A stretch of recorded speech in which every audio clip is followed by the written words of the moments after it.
आइए देखते हैं कि सेंसेक्स अपने ऑल टाइम के हाई पर पहुंच चुका है। जैसा कि आप यहाँ पे देख रहे होंगे, साइड के जो वीडियो चल रहा है कि 83,000 से शुरू हुआ, पिछले 3 दिन में ही सेंसेक्स 2,000 पॉइंट से ज़्यादा बढ़ चुका है। यानी ये अपने ऑल टाइम हाई 85,000 को भी क्रॉस कर चुका है। अब इसकी क्या उम्मीदें हैं कि आगे जाएगा। इसी तरह से जब सेंसेक्स बढ़ता है तो बैंक निफ्टी सभी ऑल टाइम हाई की तरफ पहुंच चुके हैं। और अब यहाँ से क्या रिवर्सल की संभावनाएं हैं या फिर मार्केट अभी और ऊपर की तरफ जा रहा। तो आइए देखते हैं कि इसमें क्या पॉसिबिलिटीज़ बन रही है। ये देखिए, अगर पिछले 3-4 दिन का देखें 20 तारीख से, तो यहाँ से बाई का सिग्नल मिला हुआ था और ये सेंसेक्स उस समय था 83,071 पे।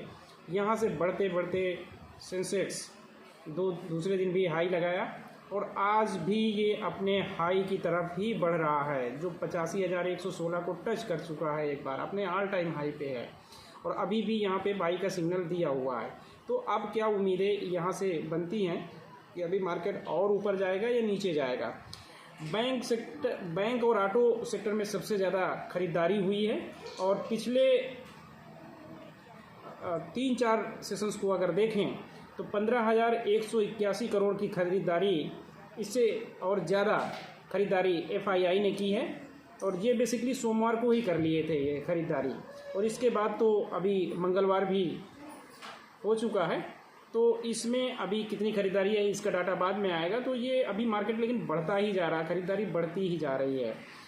हम यहाँ पे देखना चाहेंगे कि जो मार्केट कैप है वो इतनी तेज़ी से बढ़ा है कि 8,30,000 करोड़ रुपए का पूंजीकरण बढ़ा है पिछले 3 कारोबारी सत्र में।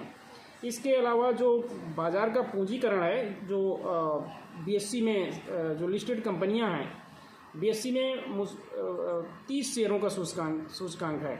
उसमें जो 30 शेयरों का कंपनियों का जो पूंजीकरण है वो लगभग 476.03 लाख करोड़ रुपए हो गया है। यानी इसको अगर डॉलर में देखते हैं तो 5.70 ट्रिलियन डॉलर तक पहुंच चुका है।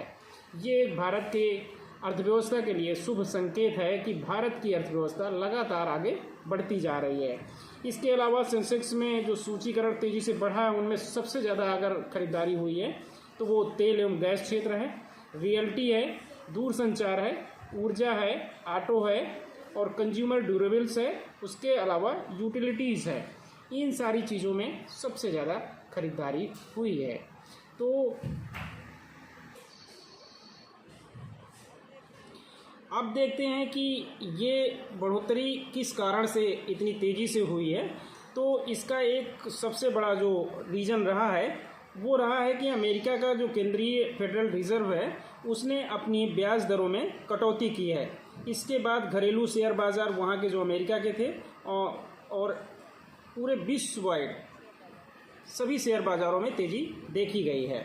जब भी अमेरिका के फेडरल रिजर्व ब्याज दर में कटौती करता है तब तक दुनिया में एक पॉजिटिव संकेत जाता है कि सभी देशों की अर्थव्यवस्थाएं काफ़ी अच्छी स्थिति में हैं और वहाँ शेयर मार्केट में बहुत तेज़ी दिखाई देने लगती है। यही कारण है, अगर ये ब्याज दर की कटौती नहीं होती तो मार्केट में इतना बड़ा उछाल भी नहीं आता।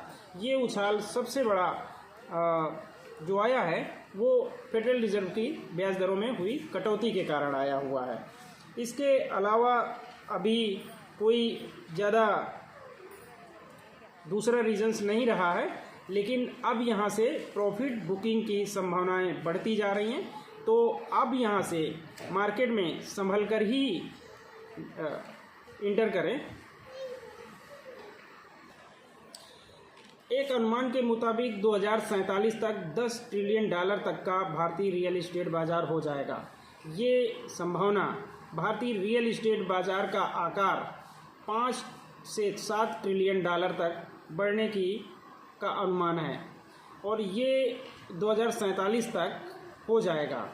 इस तरह से जो वृद्धि हो रही है ये मुख्य रूप से तीव्र शहरीकरण के कारण हो रहा है। जो अर्बनाइजेशंस भारत में तेज़ी से बढ़ रहा है ये अर्बनाइजेशन भारत की अर्थव्यवस्था के लिए अच्छा भी है, लेकिन अव्यवस्थित तरीके से जिस तरह बढ़ रहा है ये एक मुश्किल भी पैदा कर रहा है।